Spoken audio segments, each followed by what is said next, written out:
Good afternoon. Today I'd like to illustrate a program called SmartDie. This is a program that will scan a GDSII file for the pad openings.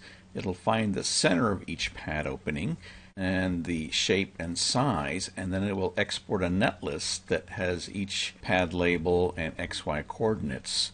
The netlist file can then be used to import into, say, a package design software such as Cadence APD, which will save you a lot of time in preparing your netlist and layout when designing a package. Let's see how this is going to work. If we zoom in, we see that these are little hexagons, and there's a center of each one that could be computed. On layer 126, we also have a string of text, which turns out to be the net names of the pads.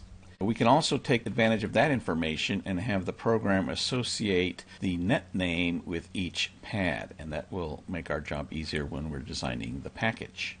Let's see how this works. We'll start by clicking on SmartDie.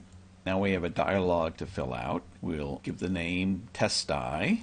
We'll define the die outline. We could pick a rectangle if one was in place, but since there's not, I've entered the lower left and upper right coordinates. The program shows us that we have 142 die pads selected. That's useful information because you usually know how many die pads you have, so if that number doesn't match what you're expecting, you need to do something. You can add items that it didn't decide were die pads, and you can also delete items. We can also assign what we want pin 1 to be. You can see this extra bold one has been designated as pin 1, but if we wanted pin 1 to be there, we would simply click the pin 1 button and click there. Now you see that one's been highlighted. That's where our pin 1 will be. To number the pads, the program starts at pin 1 and then it asks you, do you want to go clockwise or counterclockwise? I think I'll go clockwise in this case. For the net names, it could also generate them automatically with dummy net names like net1 and net2, but we have a layer that has text entities which represent the net names, so we're going to specify layer 126. Once everything here is set correctly, we'll click OK, and now we're asked to enter a file name for our netlist. We'll call it test.aif.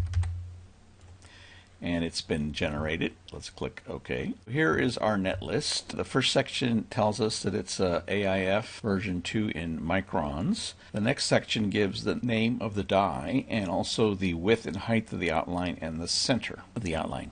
The next section defines the pads that it discovered. Now, these pads are all exactly the same, but because of the way this particular drawing was laid out using a number of rotated placements for the pads, it computed different pads for the different rotations and mirrorings, but they're all the same pad. Now we come to the most important section, which is the net list. You can see that the first item in the net list is the net name. That's followed by the pin number and the pad stack. Finally, that's followed by the XY coordinates of the center of the pad. There's a couple of locations here where you see there's no net name, and that's because there was no text under that pad. So that's how the program works. You can then take this file and import it directly into Cadence APD or SIP, or you can run it into Excel and reformat it to some other format that you need for your design purposes. Thank you.